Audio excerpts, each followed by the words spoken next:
오늘 읽었던 말씀 가지고 문제 해결의 근본을 알자, 이런 제목으로 말씀을 전하려고 합니다. 한번 따라서 하실까요? 문제 해결의 근본을 알자. 우리가 믿는 하나님은 전지전능하신 분입니다. 그분은 전능하시기 때문에 말씀 한마디로 천지를 지으셨고, 전지하시기 때문에 모든 것을 다 아셔서 아신 분 알기 때문에 예방하시고 또 처방하시고, 더 나가서 우리에게 이것을 일러주셔서 어떤 문제도 발생하지 않도록 말씀으로 가르쳐주고 있습니다. 우리를 만드신 그분이 우리를 얼마나 잘 알겠느냐 이거예요. 여러분, 이 전자제품이든 어떤 제품들을 만드는 자가 있죠. 그래서 사용 설명서에 또 기계에 사용할 때 이 주의점 이런 것들을 안내를 잘 해주고 있죠. 거기에 따라서 사용을 하면 굉장히 잘 사용할 수 있지만은 나 이거 놔라. 그래서 시건방정하게 자기 임무대로 사용하다 보면 결국은 빨리 망가지고 오래 쓸 수도 없을 뿐만 아니라 제품만 나쁘다고 하소연하는 사람들이 많이 있습니다. 여러분, 이런 사실들을 아는데 왜 만물의 영장이라고 하는 우리 자신이 하나님이 우리를 만드셔서 우리에게 행복을 위해서 복을 누리며 살라고 말씀해 주셨음에도 불구하고 말씀을 저버리고 이무대로 사느냐? 이것은 교만이요, 아집이요, 우리의 방종이요, 더 나가서 복된 삶의 길에서 이탈되어 가고 있다는 사실을 입증하고 있는 겁니다. 시편 1편에서 4편 말씀 보면 복 있는 사람이 어떤 사람이냐, 이걸 잘 가르쳐주고 있어요. 복 있는 사람은 죄인의 길에 서지 아니한다. 오만한 자리에 앉지 아니한다. 악인의 길을 따르지 않는다. 악인의 길을 따르지 않는다고 그랬어요. 그러면서 2절에서는 복 있는 사람은 죄하로 여호와의 말씀을 묵상을 한다, 이렇게 가르쳐줬어요.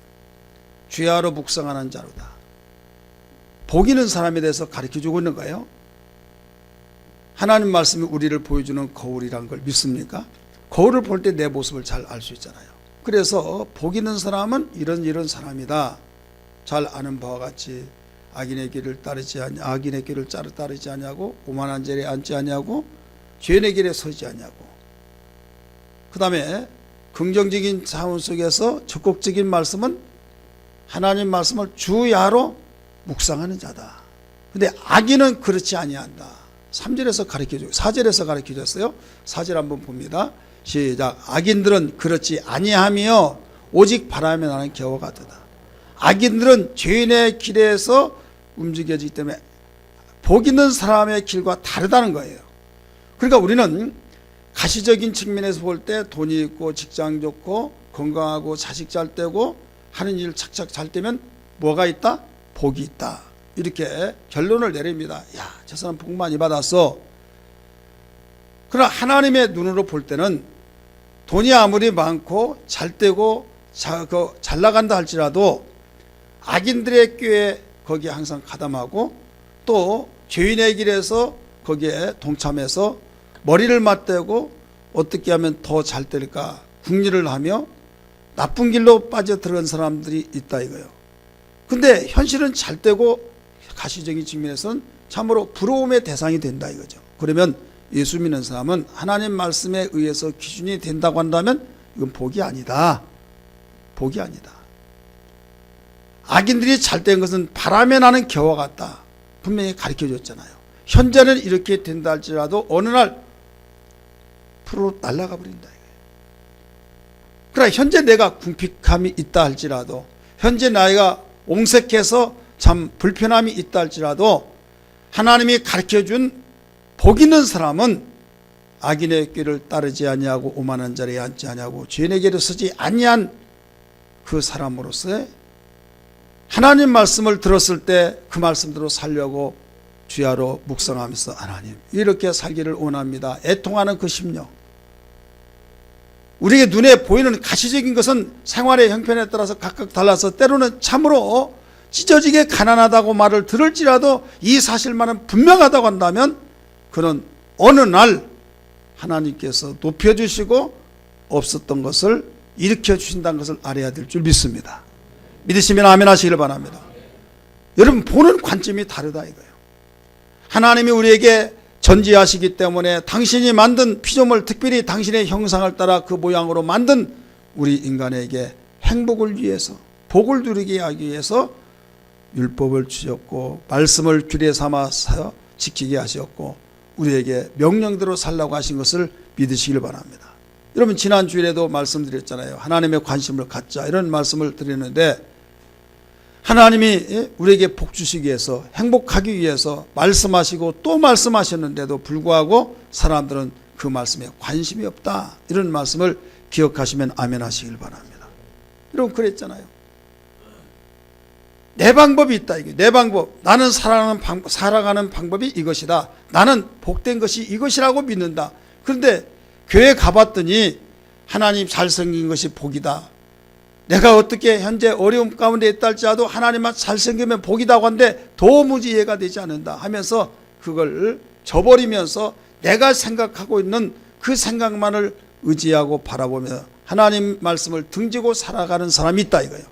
이 사람은 되는 것 같은데 어느 날 여러분, 후회를 돌이킬 수 없는 날이 와요. 사람이요, 힘든 것이 아니고 또 편한 것이 편한 것이 아니라는 것을 여러분 살아가면서 느낄 때가 있어요. 공부하기 싫어하는 학생이 왜 안 하냐? 그러면 힘들어서 안 한다는 거죠. 힘들어서 하지 않아서 이제 자기 마음대로 살아요. 사회생활 하다 보니까 그 이력서 딱 쓸 때 또 나오는 사람 그 학교 나오지 않아서 무시당하고 또 월급 차이가 나고 또 빈잔하면서 이런 일을 생각할 때 피를 토하면서 후회하면서 돌이킬 수 없는 그 시간들을 얼마나 고통을 당하고 있습니까? 이게 뭐냐면 그때 편하려고 공부를 안 했는데 편한 것이 아니구나, 이게 느껴진 거예요. 여러분, 예수 믿는 사람들이 하나님 말씀에 의해서 기도하라, 성경을 봐라, 우리가 헌신봉사하며 살아야 된다, 하나님 뜻대로 살아야 된다 많이 듣잖아요. 믿음으로 살아야 된다. 그런데 믿음으로 살아라고 하는 말씀들이 자기는 그 말을 어떨 때는 느껴지고 받아들이지만은 다는 아니다 하면서 사람이 처지 형편이 다 따라 다르고 환경에 따라 다르지 어떻게 신이 아니고 목사도 아닌데 꼭 그렇게 순진하게 살아가야 하느냐 하면서 배탈을 냈어요. 등졌어요. 외면했어요. 그런데 어느 날 영적으로 하나님을 잘 섬긴 사람하고 섬기지 않은 사람의 차이가 나버려요. 그게 뭐냐면 믿는 사람도 똑같은 문제를 당합니다.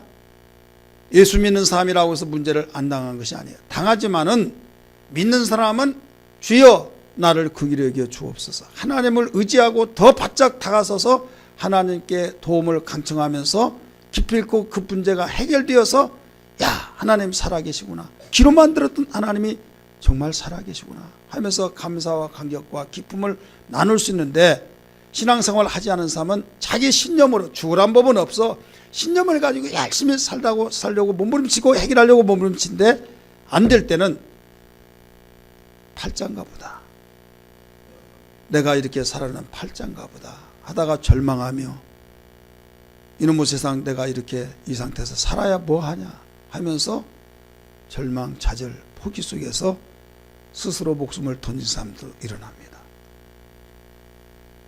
바람을 따라 가느냐, 바람을 뚫고 가느냐, 헤치고 가느냐, 이건 생명이 있는 사람과 없는 사람의 차이점이 있어요. 예수 믿고 하나님 잘 섬긴 사람은 말씀에 의해서 살아가기 때문에 생명이 있는 사람인지라 바람을 헤치고 뚫어가면서 목적지에 도달하듯이 하나님이 약속하신 놀라운 축복을 경험하며 문제를 풀어가고 뚫어가고 열어갈 수 있는 걸 믿기 바랍니다. 할렐루야. 이게 예수 믿는 사람이에요.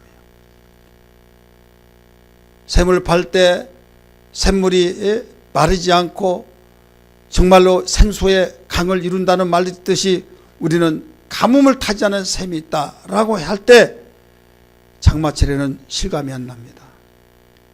그러나 석 달 열흘 동안 가뭄을 통해서 웬만한 물이 다 말라버리고 샘이 다 말랐는데 샘이 마르지 않은 그 샘이야말로 정말로 진짜 샘이다 라고 실감을 느낄 수 있듯이 어려움을 당하지 아니할 때는 예수 믿는 것이 안 믿는 것이 특별히 표시나지 않고 똑같은 것처럼 느껴질 때가 있어요. 그러나 어렵고 힘들 때일수록 우리의 신앙의 진가가 나타난 걸 믿기 바랍니다. 신앙에 위력이 있다는 걸 알아야 될 줄 믿습니다. 썩어 냄새나서 무덤가에 장사 지내버렸던 나사로가 죽었을 때 여러분 신앙이 있는 그 자와 신앙이 없는 자의 차이점이 여기에 나타났던 것처럼 여러분 반드시 하나님은 약속을 실행하신 분을 믿어야 될 줄 믿습니다. 오늘 우리는 성경을 통해서 일러주신 말씀이 뭐냐면 모든 문제가 우리에게 일어나는데 문제 해결의 근본을 알아야 된다 이거예요. 문제는 우리가 숨을 쉬고 있는 이상 항상 우리에게 지금 없다 할지라도 애곱이 찾아옵니다. 또 아무리 나에게 문제가 있다 할지라도 어느 날 떠나고 해결되어서 살았구나 하면서 안도의 숨을 쉬기도 합니다. 그런데 어떤 이는 문제를 해결하지 못해서 그걸로 불행으로 그 결론을 내리고 참으로 참 안타까운 삶을 사는 사람이 있는 반면에 어떤 사람은 그보다도 더 힘들고 어려웠고 해결할 수 없어서 망하고 죽고 끝났다고 생각한 사람이 있다 할지라도 문제를 거뜬히 해결해서 아름다운 추억과 아름다운 경험의 이야기를 해주어 다른 사람에게 소망을 일으켜준 사람이 있습니다. 사랑하는 성도들이요, 우리는 이 문제를 해결해야 될 줄 믿습니다. 이스라엘 백성이 나라를 잃어버려서 절망과 좌절 속에 있을 때 문제를 해결하는 방법을 하나님이 가르쳐준 이 방법을 우리는 터득하고 이 방법으로 모든 문제를 해결하는 열쇠가 되어야 될 줄 믿습니다. 그러기 위해서는 신실하신 하나님을 만나고 신실하신 주님을 바로 알고 섬겨야 될 줄 믿습니다.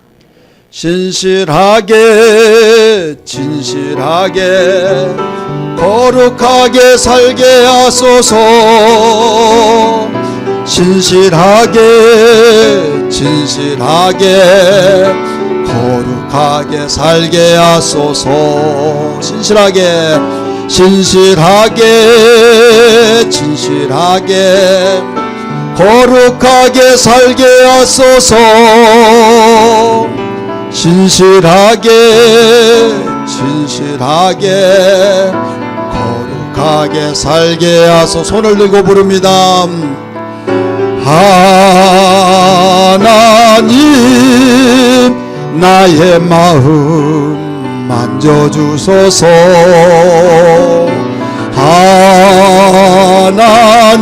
하나님 나의 영혼 새롭게 하소서. 하나님 나의 기도 하나님 나의 들어주소서.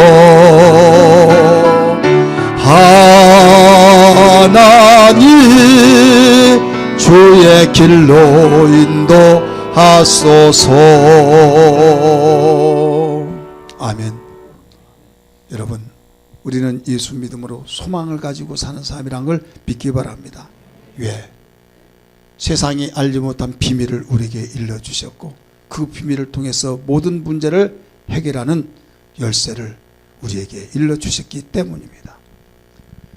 이 모든 문제를 해결해야 하는 그 근본을 알아야 하는데 문제를 해결하는데 두 가지 그 방법이 있습니다. 몇 가지가 있다고요?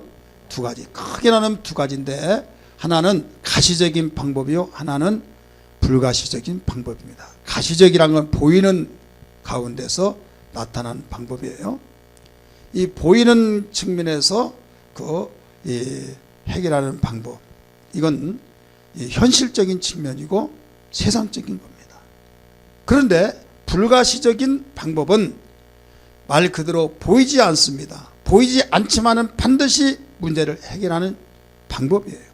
이건 영적인 겁니다. 영적 자체가 보여요, 안 보여요? 안 보입니다. 우리가 섬기는 하나님이 보입니까, 안 보입니까? 하나님의 영 성령의 역사가 보여요, 안 보여요? 그 현상은 나타나지만 성령님은 보이지 않습니다.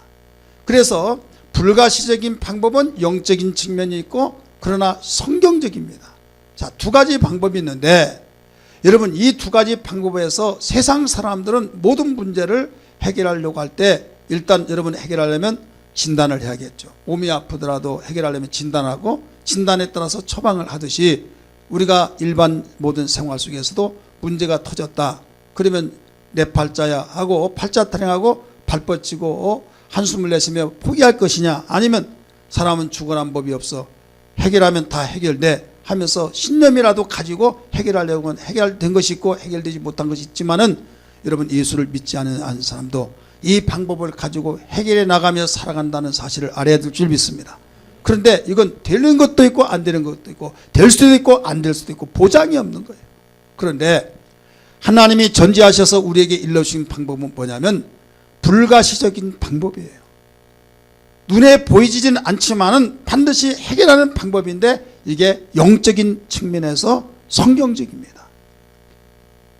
우리는 육체가 있기 때문에 바로 이 현실적인 측면 가시적인 방법을 외면하는 것이 아니에요. 인정하지만은 그보다 더 한층 깊이 있는 그 문제 해결 방법이 뭐냐면 불가시적인 방법인 영적인 측면에서 성경적인 것을 알아야 된다 이거예요. 예수를 믿으면서도 이 방법을 알지 못하면 세상 사람과 똑같습니다.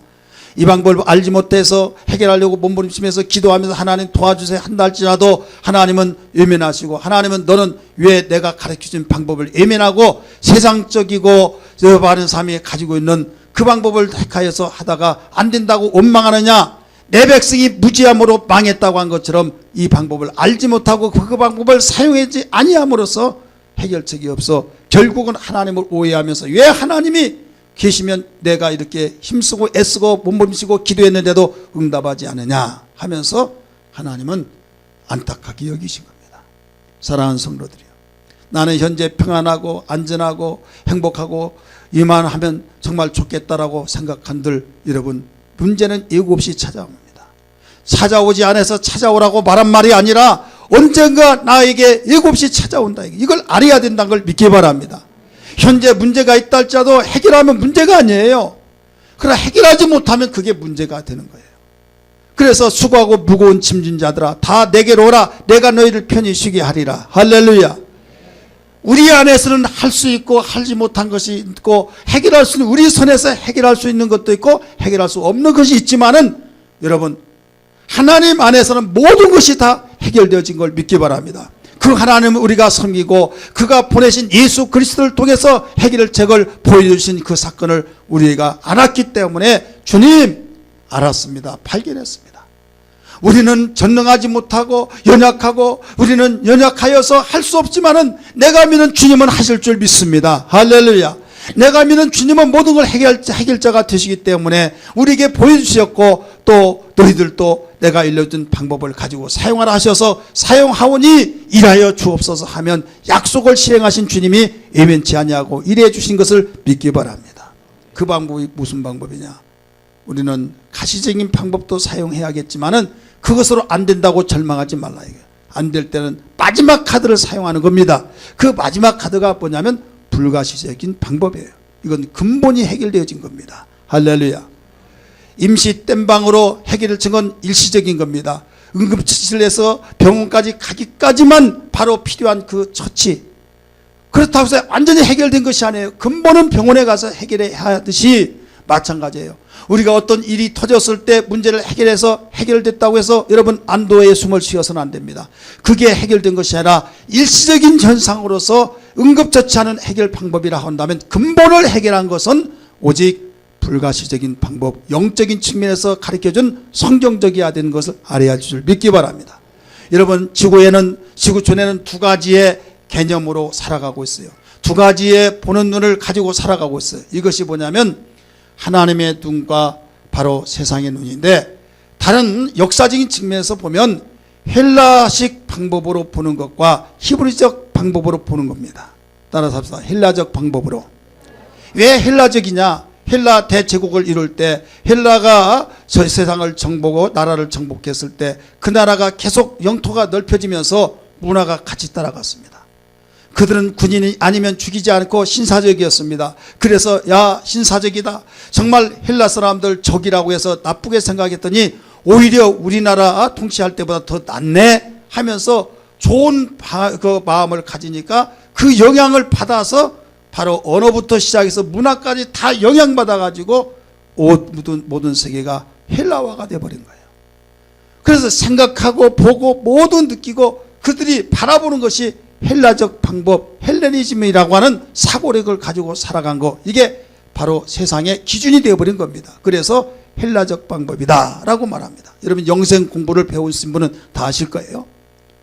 그런데 그 방법이 아닌 우리 세계 지구촌에서 아주 적은, 우리나라는 적다고 하지만 대한민국 네 글자가 들어갑니다. 근데 이스라엘이라는 나라는 네 글자가 들어가지 않아서 다른 나라에다 이름을 써서 겹쳐 들어가요. 우리나라 강원도만한 땅덩어리입니다. 그것도 3분의 2는 황무지입니다. 3분의 1만 사람이 사는 곳입니다. 거기에서 사는 이스라엘 민족들이 가지고 있는 그 사고력, 이것이 전 세계적으로 뻗어 내려가서 삶의 가치관 기준이 되어버린 거예요. 아브라함 자손을 통해서 하나님이 내가 너희를 택했다, 불렀다, 내가 명한 대로 살아라, 모든 민족에서 으뜸되는 민족이 되게 하리라 하신 말씀을 가르쳐주면서 하나님께서 그들을 불러서 율법을 주십니다. 하나님 말씀을 주십니다. 이 말씀을 통해서 살아갈 때 그들은 삶 자체가 하나님 방법이 되어버린 거예요. 따라서 하나님 방법, 하나님 문화, 그리고 하나님 문화, 하나님 방법이 되어버리니까 그들이 바라보고 생각하고 느낀 것이 모두 자기들의 방법이 아니라 하나님이 일러준 방법대로 살다가 보니까 세상 사람들이 보는 것과 기준이 달라진 거예요. 그래서 성경을 어떻게 봐야 된다고 그랬어요? 왜라고 하는 의문사로 봐야 된다고 했잖아요. 그러나 세상 방법은 어떻게라는 의문사로 봐요. 그래서 어떻게라고 하는 의문사로 본 것과 왜라고 하는 의문사로 보는 것하고 엄청난 차이가 나는데, 예를 들어서 창세기 1장 1절 여러분 잘 아시죠? 태초에 하나님이 천지를 창조하시느니라. 다 아시죠? 우리 눈 감으신 분들만 한번 해보세요. 자, 시작. 눈 뜨고 주무셨나 봐요. 태초에 하나님이 천지를 창조하셨느니라. 그래, 태초에 하나님이 천지를 어떻게 창조했냐 한번 그 의문사로 보세요.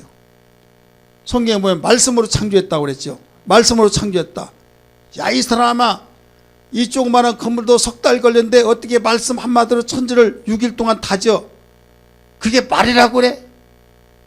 어떻게 6일 동안 치느냐? 어떻게라고 풀어서 이해가 되지 않으니까 그것을 나중에 사람들을 설득시키려고 하다 보니까 진화론이 나온 거예요. 진화론. 도무지 해결되지 않는다. 인간의 이성으로 해결되지 못한다. 이게 신께서만 알고 있다. 그들이 말한 신하고 우리가 말한 신은 다릅니다. 그들이 말한 신은 존재는 인정하나 유일하신 여호와 하나님을 인정하지 않고 신이 있다, 이것만 인정합니다. 그러나 태초에 하나님이 천지를 창조했다고 하는 말을 왜 창조했지? 히브리 개념으로 보는 거예요. 히브리 눈으로 왜 창조했느냐? 그러면 목적이 나온 겁니다. 그럼 누가 창조했다는 걸 인정합니까? 이미 하나님이 천지를 창조하셨다고 하니까 그걸 믿고 받아들여서 믿는데, 왜 창조했느냐? 목적을 알게 되어서 하나님 존재를 부정한 것이 아니라 인정하면서 목적까지 알게 되니까 의미를 알고 그 하나님을 영원히 끊임없이 섬기며 하나님의 도우심과 인도하심과 하나님이 약속하신 것을 경험하고 살아간 것을 믿기 바랍니다. 그래서 아무리 지구촌의 조만한 나라라 할지라도 세계 모든 사람들에게 영향력을 끼치는 히브리 백성들의 그 사고력은 대단합니다. 이미 익히 여러분 이거 말씀드려서 아신 바와 같이 300명의 노벨상의 수상자들이 나왔는데 99명이 히브리 백성들이에요. 유대인들입니다. 어디에서 그렇게 나왔습니까? 바로 하나님이 가르쳐준 그 방법을 가지고 살아가기 때문입니다. 성경은 하나님의 뜻에 대해서 가르쳐줬고 하나님의 의지에 대해서, 하나님의 생각에 대해서 일러준 하나님의 세계에 대해서, 하나님의 입장에 대해서 말씀을 주신 것을 믿으시기를 바랍니다. 하나님의 방법이 이것이다 라는 것을 피조물인 우리에게 이걸 일러주셔서 어떤 문제가 있걸랑 너는 그 문제를 해결해 나가며 살아가라. 세상의 방법, 가시적인 것은 되는 것 같고 원인을 발견했지만 끝까지 추궁해서 바로 근본을 알지 못한 가운데 해결하기 때문에 결국은 다시 또 일어난다 이거예요. 그러나 내가 일러준 것은 근본을 해결하기 때문에 이 모든 것은 너희가 모든 걸 이겨나갈 수 있다, 해결해 나갈 수 있다, 이걸 일러주신 겁니다. 깨달아지면 아멘 하시기 바랍니다.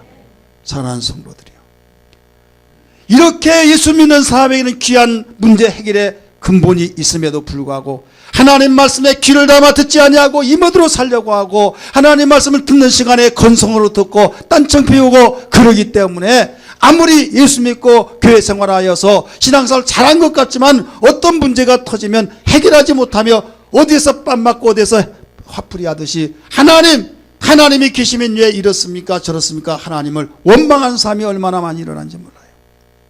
우리는 그러한 무지자가 되어서는 아니 될 줄 믿기 바랍니다. 하나님이 우리에게 일러준 그 놀라운 문제 해결의 근본이 뭐냐, 이것을 우리에게 가르쳐 준 것이 가시적인 방법이 아닌 불가시적인 방법, 이걸 일러주셨으니 이걸 우리가 바로 알아야 될 줄 믿습니다. 한 예를 들어서 말씀드립니다. 이스라엘 나라가 망했어요.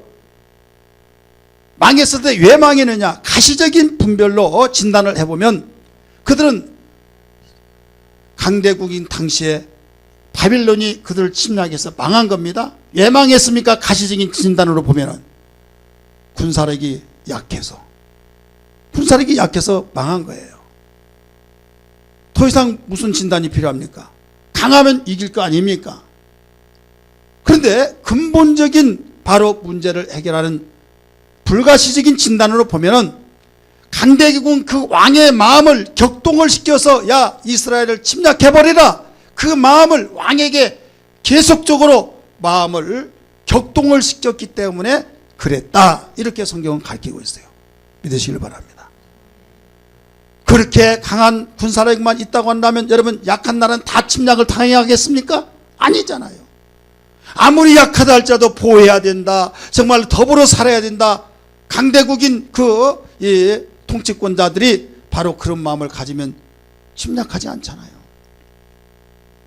동맹관계를 맺고 정말 그들에게 도움을 함께 나누면서 살고 아름답게 살자고 하면서도 어느 날 마음이 바뀌어져 버렸다 이게요. 왜? 하나님이 가르쳐 준 것은 말씀을 저버리고 하나님을 예민하고 우상을 섬기고 하나님이 가장 싫어하니까 바로 강대국 그 왕의 마음을 긁어놨어요. 야 침략해. 그 마음을 가지니까 약속에 대한 것을 와르르 무너뜨리고 가서 침략해버린 거예요. 이게 바로 근본의 문제입니다. 믿습니까? 여러분, 솔로몬이 통치하고 난 뒤에 그의 아들 르호보암이라는 왕이 통치를 했습니다. 솔로몬까지는 나라가 통일왕국이었어요. 그런데 그의 아들이 통치할 때는 나라가 분단되었어요. 우리나라 남북이 갈라졌던 것처럼 분단된데 왜 갈라졌습니까? 가시적인 측면은 르호보암 왕이 노인들에게 찾아다니면서 장로들에게 찾아다니면서 어떻게 하면 내가 왕 노릇을 잘할 수 있겠습니까 하니까 당신의 아버지가 세금을 많이 부과했고 너무나도 건축 생활을 20년 동안 했기 때문에 우리가 골이 다 빠졌습니다. 그러니 세금 부과하지 마시고 우리들이 말한 대로 그대로 들어주시면 우리들이 당신을 잘 받들어 섬기며 왕을 모시겠습니다. 그런 거예요. 이때 잘 알았다고 3일 후에 내가 대답을 해주겠다고 했습니다.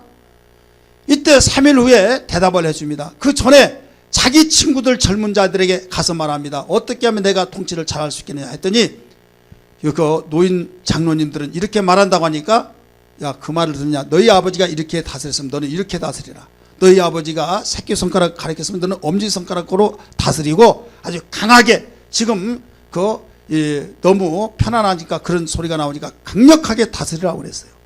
그래서 3일 후에 그렇게 말합니다. 나는 더 강력하게 다스릴 것입니다 라고 하면서 노인들의 말을 듣지 않았습니다.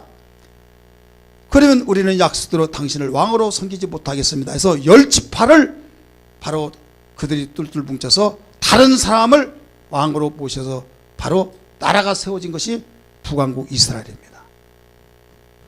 자, 나라가 왜 망해졌어요? 왜 나눠졌습니까? 가시적인 진단 속에서 보면은, 바로 현실적인 진단 속에서 보면은 이 솔로몬의 아들 르호보암이 바로 어른들의 말을 듣지 않았기 때문이라 이렇게 나와요.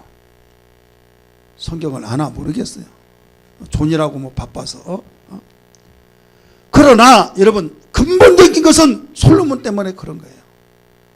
하나님의 성전을 지어놓았던 그가 바로 건너편에다 우상을 섬기라고 신전을 지어놓고 거기에서 우상을 섬기는 왕이 되어버렸다 이거예요.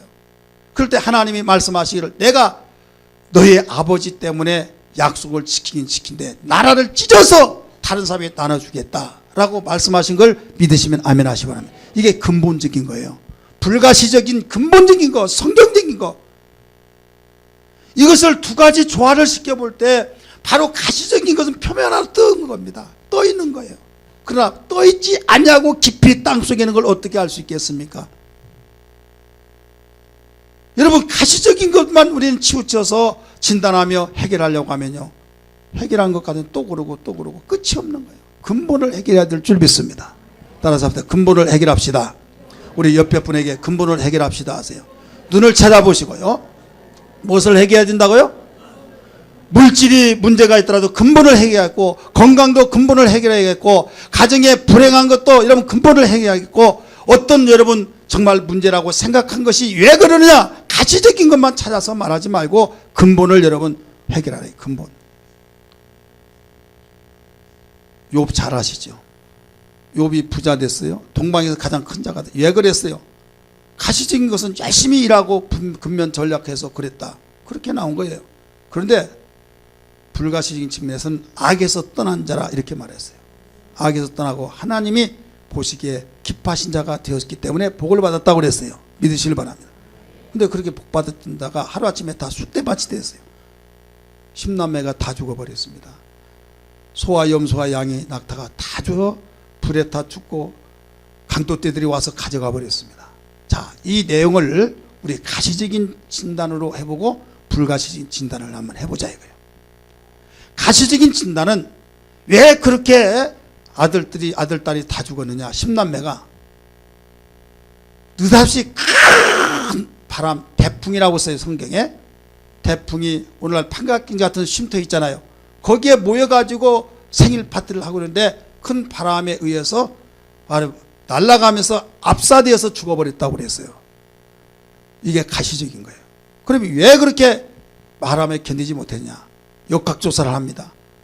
이것은 부실공사다. 기초가 든든하지 못하고 이래서 바로 이렇다. 이게 진단이에요. 그런데 불가시적인 방법 진단은 뭐냐면 사단이 바로 그렇게 했다라고 가르쳐 줬어요. 믿으시길 바랍니다. 사단이 그랬다고 그랬어요. 그렇기 때문에 어떤 방법으로 진단을 봐야 하느냐 이거예요. 그리고 낙타와 소와 염소와 이런 것들이 다 타서 죽어버렸어요. 하늘에서 불이 떨어져 죽었습니다. 그 다음에 도둑대 강도떼들이 와서 갈대아인들이 와서 잡아가지고 나만 살았습니다.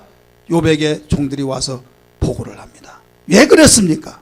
가시적인 방법 속에서 진단하면 하늘에서 불이 떨어져서 타 죽었으니까 천재지변으로 인해서 죽었습니다. 이건 누구도 막을 수가 없습니다.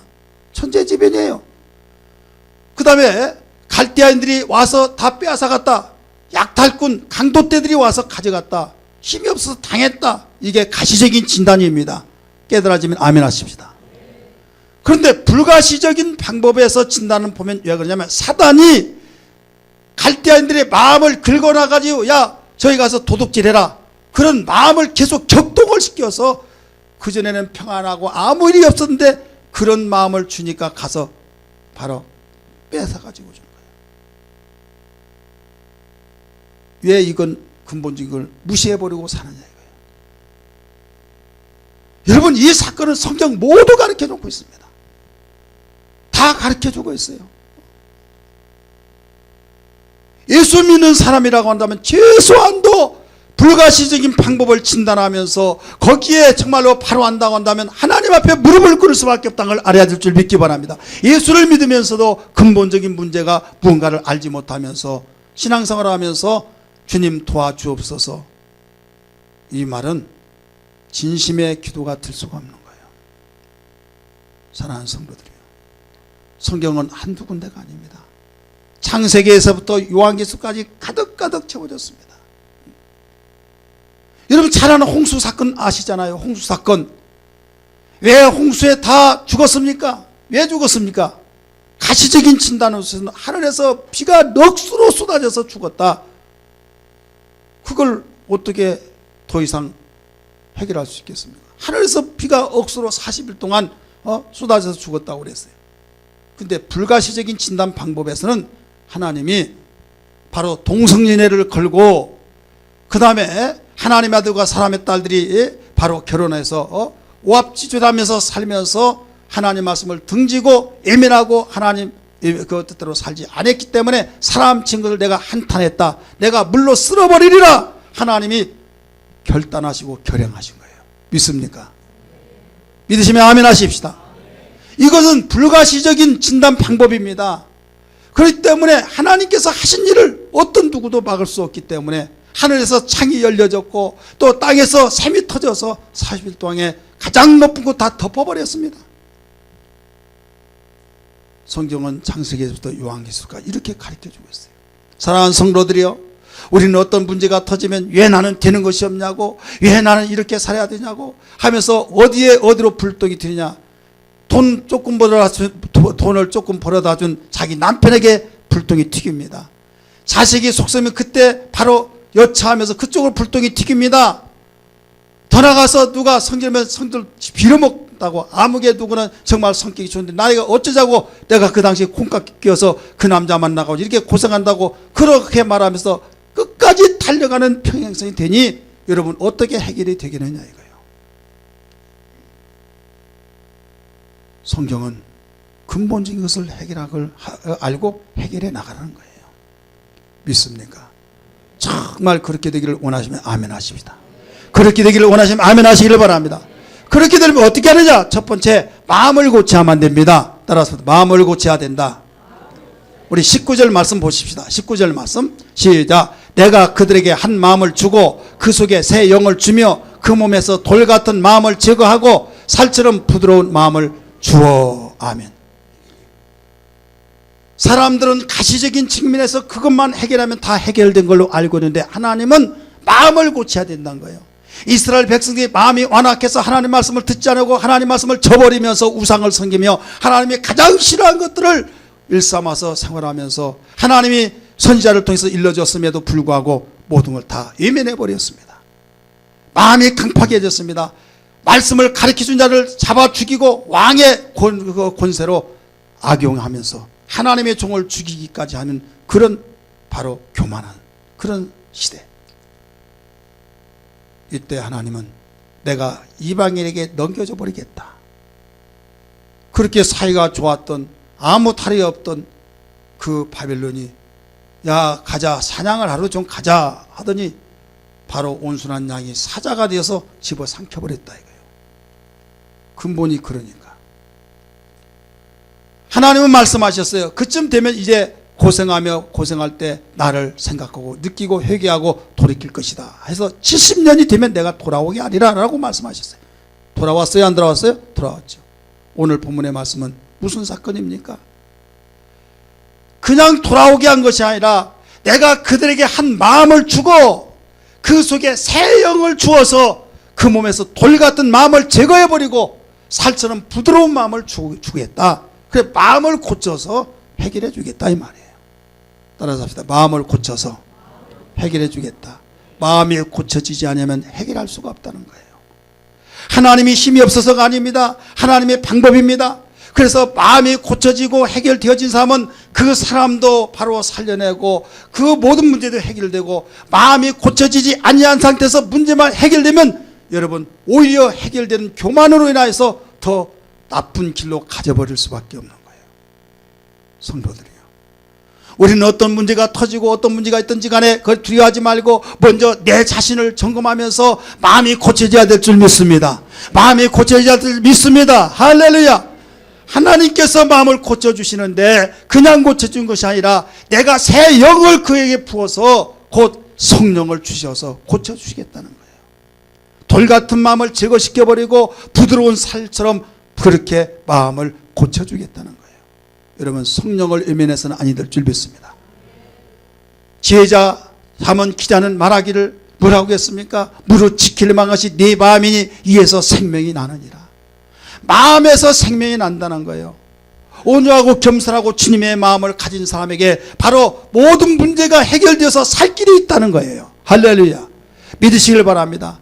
그런데 문제가 터지면 신경질 나고 열받쳤다고 시끌거리면서 나 건들지 마, 나 폭발되기 일보 직전이요, 그런 마음을 가지고 끝까지 해결하려고 한들 시간 낭비입니다. 방법을 바꾸세요. 여러분, 하나님은 우리를 만드셨고 전지하시기 때문에 이 모든 사실을 세상이 알지 못한 걸 비밀로 가르쳐 주셨어요. 믿습니까? 그래서 가장 먼저 우리는 하나님, 내 힘으로는 연약하여 내 마음을 고칠 수 없습니다. 주의 성령을 나에게 부어주셔서 돌같은 마음을 제거시켜 주시고 부드러운 마음을, 겸손한 마음을 주시옵소서. 주님의 마음을 주옵소서. 이런 심령이 되어야 될 줄 믿습니다. 여러분, 이 마음이 바로 우리가 해결돼야만 됩니다. 그래 우리는 지키라는 그 고백된 말씀, 또 주의 종에게 바로 성령의 감동되어서 모든 그 말씀들을 한껏 다 조립해서 나온 그 자작곡이 있지 않습니까? 우리 한번 부를까요? 너 하나님의 사람아 지키라, 내 마음을 지키라. 하나님 마음 되도록 그 마음에서 생명이 나느니라. 무릇 지킬 것 많으나 너 그 마음 먼저 지키라. 네 앞에 생명과 사망, 축복과 저주가 있으니 너는 너와 내 자손 살기 위해 생명을 택하여 지키라. 지키라, 지키라. 내 마음과 내 생각을 지키라. 지키라. 하나님 마음, 하나님 생각 되도록 지키라. 지키라, 지키라, 지키라. 내 마음과 내 생각을 지키라. 지키라. 하나님 마음, 하나님 생각 되도록 지키라. 아멘. 사람은 고향은 속이지 못한단 말이잖아요. 우리의 인생의 고향은 이 세상이에요.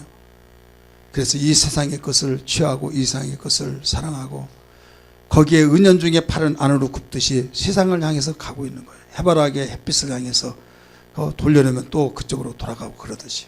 그래서 하나님은 우리를 너무나 잘 아시기 때문에 밥만 먹었다 세상 생활하다 보면 세상적으로만 계속 나가니까 하나님이 우리를 거듭나게 하셔서 새로운 피조물로 만들어서 하나님을 찾도록 만들어 놨던 걸 믿기 바랍니다. 해를 바라보고 바로 해바라기가 계속 그쪽으로 바라보듯이 성령을 주셔서 성령으로 바라보도록, 주님을 바라보도록 인도하시고 있다는 걸 믿기 바랍니다. 그러니까 예수 믿으면서 성령을 임해하고서는 절대 온전한 신앙생활을 할 수가 없어요. 성령 받지 않으면 가시적인 진단을 가지고 해결하려고 하다가 안 되면 여러분 불평 원망하고 시험 듭니다. 하지만은 성령 받고 생활하면 성령으로 오직 예수 그리스도를 바라보게 하시고 하나님을 바라보게 하시고 하나님의 뜻을 생각하게 하고 하나님의 그 마음을 읽어서 주여 나의 무지를 용서하여 주옵소서, 하나님의 뜻이 이런 것을 내가 알지 못했습니다 하며 회개하며 돌같은 마음이 지거되며 온유한 그리스도의 마음이 되어서 모든 문제가 해결되어지는 초석이 된 것을 믿으시길 바랍니다. 할렐루야. 그래서 어떤 일이라도 마음을 고쳐야 된다.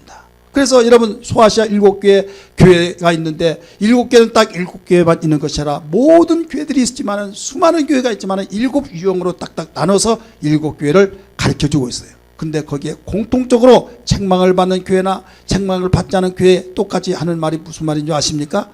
성령이 교회들에게 하신 말씀을 들을지어다. 요한계시서 2장 7절 한 구절만 소개하겠어요. 7번이나 와요. 성령이 교회들에게 하신 말씀을 들을지어다. 교회는 성령의 소리를 들어야 될 줄 믿습니다. 성령은 하나님의 말씀입니다. 성령은 진리의 영입니다. 예수 입에서 나오는 진리, 그 말씀이 영이 되어서 우리의 마음속에 바로 파고 들어와서 돌같은 마음을 제거시키고 부드러운 살코기 같은 마음으로 바뀌어지게 하신 성령의 역사, 그래서 성령의 음성을 들으라는 거예요. 여러분 하나님의 말씀 진리를 듣고 사모한 것은 성령의 말씀을 듣고 있다는 걸 믿기 바랍니다. 신앙생활하면서 교회 생활하면서 예배드리면서 말씀을 예면하고 딴청 부르고 졸거나 오직 다른 생각 속에서 일관한다고 한다면 정말 무섭고 어떤 소매치기에게 1천만 원 아니면 정말로 나의 값비싼 것, 잊을 수 없는 것을 잊어버렸다 할지라도 그보다 더 애통해야 될 줄 믿습니다. 그런데도 애통을 하지 않아요. 너무나도 하나님이 한탄스럽게 여기지 않겠습니까? 그래서 하나님의 방법을 알게 하여 주옵소서. 근본을 발견하고 처방해 나가는 지혜자가 되게 하여 주옵소서. 이런 신앙 되기를 주의 이름으로 축복합니다. 마지막 두 번째로 문제 해결의 근본을 알려면 어떻게 하느냐? 지혜로운 삶을 살아야만 됩니다. 따라서 합시다. 지혜로운 삶을 살아야 된다. 그럼 지혜로운 삶이 뭐냐 이거예요. 후회 없는 삶을 말하고 있는 거예요. 지혜로운 삶이 뭐냐? 후회 없는 삶. 내가 헛것 살았어, 바보처럼 살았어, 잘못 살았어, 이러면 지혜로운 삶이 아니에요. 내가 마지막 임종시 그때까지 하나님 나에게 달려갈 길을 잘 마치고 하나님 앞에 서게 된 걸 감사합니다. 나에게 의의 멸류가 나를 기다리고 있는 걸 믿습니다 하면서 감격에 벅찬 그런 삶이 지혜 있는 삶이에요. 그런데 내가 헛것 살았다, 정말 내가 헛나이 먹었다, 이건 지혜로운 삶이 아니에요. 아무리 명예가 있고 부가 있고 권력이 있다 할지라도 지혜로운 삶이 아닙니다. 그러면 후회 없는 삶이 무엇일까요? 이건 말씀을 순종하는 삶입니다. 믿습니까? 내 생각은 사망입니다. 하나님의 생각은 생명입니다. 평안입니다. 할렐루야. 내 생각이 옳다고 주장했지만 돌아서서 보면, 시대가 바뀌어지면 보면, 사건이 바뀌어지 보면 참 바보스럽고 후회스러운 것만 남는다 이거예요. 이게 인간의 생각이요, 인간의 방법입니다. 엊그제만 하더라도 내가 말했던 것이 진리인 양 많은 사람이 따르고 나에게 추앙받는 사람이 되었습니다. 그러나 잠을 자고 일어났더니 시대가 바뀌어서 완전히 휴식 조각이 되어지고 내가 가진 지식이 아무 쓸모없는 것이 되어버리기도 하고, 급변한 사회생활 속에서 옛날 상고 나와서 주산 1단 그러면요 직장 금방 들어갔어요. 지금 주산 3단 되더라도 여러분 취직할 때 있어요? 왜? 그렇게 영웅인데 왜 안 됩니까? 시대가 바뀌었어요. 시대가 바뀌었다니까요. 한때는 영웅이나 한때는 그렇게 잘 나갔지만은 이제는 아니더라 이거예요. 그러나 하나님 말씀은 영원토록 변치 않은 말씀인 걸 믿기 바랍니다. 어제나 오늘이나 영원토록 동일하신 말씀. 그래서 하나님 말씀을 순종하고 살아가면은 후회가 없다 이거예요. 생명과 평안이 있다 이런 말씀입니다. 하나님 말씀은 여러분 하나님이시라는 걸 믿기 바랍니다. 요한복음 1장 1절의 말씀 보니까 태초의 말씀이 계시니라, 이 말씀이 하나님과 함께 계시었으니 이 말씀은 곧 뭐라고 그랬어요? 하나님이시라. 우리가 예배를 통해서 하나님을 뵙는다고 하죠. 하나님 보여요? 안 보이잖아요. 여기 시대에 볼 수가 없어요. 하나님 만나야 된다고 하잖아요. 예배 시간은 하나님 만나는 시간이라고 하죠. 하나님 보여요? 어떻게 만납니까? 말씀을 만난다는 거예요. 말씀이신 하나님, 말씀이 한 귀로 듣고 흘러가 버린 것이 아니라 그 말씀이 내 귀로 들어서 가슴속에 심어져 버리는 그 순간에 말씀을 통해서 하나님 만났다 이 말씀입니다. 믿기 바랍니다. 근데 졸미를 어떻게 만나냐 이게요. 딴청분인데 어떻게 만나냐 이게요. 몸은 여기 있지만 다른 생각 가서 지금 어디 갔다 왔다 갔다 하면서 여러분 어떻게 만날 수 있습니까? 그래서 마음을 다하고 성품을 다하고 뜻을 다하여 주 너희 하나님을 사랑하라 라고 말씀하셨듯이 오직 1순위입니다. 여러분 예배 시간에 정말 그 말씀이 하나님이시라는 사실을 깨닫고 그 말씀을 듣고 깨달아질 때 주여 나를 말씀에 비춰보니 거울에 내 모습을 볼 때 내 추한 모습을 발견할 수 있듯이 말씀을 통해서 나의 추한 모습을 발견하기도 하고, 말씀을 통해서 단 사람이 추하다고 하는데 대견하다고 하는 하나님이 인정하신 것을 볼 수도 있기도 하고, 할렐루야. 그래서 말씀을 보고 우리는 말씀을 따라 순종해 나가는 삶이 지혜로운 삶이요, 이 사람은 절대로 일생에 후회가 없다는 걸 믿기 바랍니다. 영원한 세상 천국에서도 후회가 없는 삶을 믿으시기를 바랍니다. 그래서 주여 말씀의 뜻대로 살게 하여 주옵소서, 주여 말씀을 깨닫고 그 말씀대로 살게 하여 주옵소서, 그런 신앙이 되어야 될 줄 믿습니다. 여러분 말씀이 왜 지혜냐? 고린도전서 1장 24절의 말씀 보니까 예수 그리스도는 바로 지혜라고 그랬어요. 하나님의 능력일 뿐만 아니라 지혜라. 자, 예수님이 말씀이시라고 그랬죠. 그분이 지혜라고 그랬죠. 그래, 말씀을 듣고 말씀을 살아가면 지혜 있는 삶이라 이거예요. 믿습니까? 아무리 IQ가 180되고 200됐다 할지라도 그게 지혜가 아니에요. 우리는 하나님 말씀을 가지고 살아가는 삶이 지혜라 이거예요. 설교를 듣고 깨달았으면 아멘하고 내 생각이 좀 틀리더라도 하나님 생각, 하나님 마음을 받아들이고 아멘하고 순종해 나가는 삶이 지혜라 이거예요. 내가 주일이 정말로 힘들고 버겁고 그러더라도 하나님이 주일 지키라고 했으니까 지킨다 하고 순종해 나가는 삶. 11조 해설 정말 얼마나 어렵고 힘듭니까? 그러나 아깝습니까? 그러나 주님이 내 것이다. 11조 하라 했으면 아멘하고 하는 그것이 지혜로운 삶이에요. 후회가 없습니다. 그러나 아깝다고 하지 않다가 보면 그보다 더 많은 여러분 생각지도 않는 것이 뻥뻥 터져 구멍이나 새어나간 것을 알 수가 있습니다. 내가 바빠서 나는 못해, 나는 피곤해 못해. 그러나 주님 말씀 의지하고 앙망하고 의지하면 신기하게도 피곤해서 지쳐서 쓰러질 그런 상황인데도 어디서 그렇게 용소돔치는 바로 힘이 솟아나면서 피곤하죠. 아니요, 너무 기쁜데요, 피곤 하나도 없는데요, 이런 고백을 하게 됩니까? 이게 바로 하나님 말씀을 순종했던 사람에게 나타난 경험, 체험이라는 사실을 믿기 바랍니다. 여호와를 앙망한 자는 셈 주신다고 하셨어요. 이제 우리는 문제를 보고 두려워한 자가 아니라 어떤 문제든지 여러분 오직 주님께 맡길 수 있고 오직 주님이 우리에게 해결책을 주셔서 내 이름으로 무엇이든지 원하는 대로 구하라 그래야만 이루어 주리라 하신 말씀처럼 문제가 되지 않기를 주의 이름으로 축원합니다. 문제라는 것은 해결할 수 없는 것이 문제입니다. 그러나 예수 안에서는 모든 걸 할 수 있어요. 나는 할 수 없지만 주님은 할 수 있기 때문에 하나님 말씀을 우리가 지켜나가는 지혜의 삶이 필요한 겁니다. 그리하여 먼저 우리의 마음을 고쳐 정말 겸손하고 온유한 주님의 심정을 가지고 주님의 마음을 가지고 살아가야 될 줄 믿습니다. 여러분 울어도 힘들어도 참아도 한계가 있어요. 그러나 성령의 능력으로 할 수 있으니 성령이여 내 마음속에 충만케 하여 주셔서 마음이 주님의 마음이 이루어져 살게 하시고 말씀에 순종하여 지혜 있는 삶을 살게 해주셔서 어떤 문제가 나에게 기다린다 할지라도 나에게 미려 닥쳐온다 할지라도 두렵지 않습니다. 뚫어가고 풀어가고 열어갈 수 있는 열쇠를 주셨사오니 이걸 사용하게 도와주옵소서. 그렇게 생활하기를 주의 이름으로 축원합니다. 예방이 되고 처방이 된 걸 기억하면서 이런 신앙 되기를 다시 한번 주의 이름으로 축복합니다. 절대로 시험 들지 않기를 바랍니다. 325장 찬송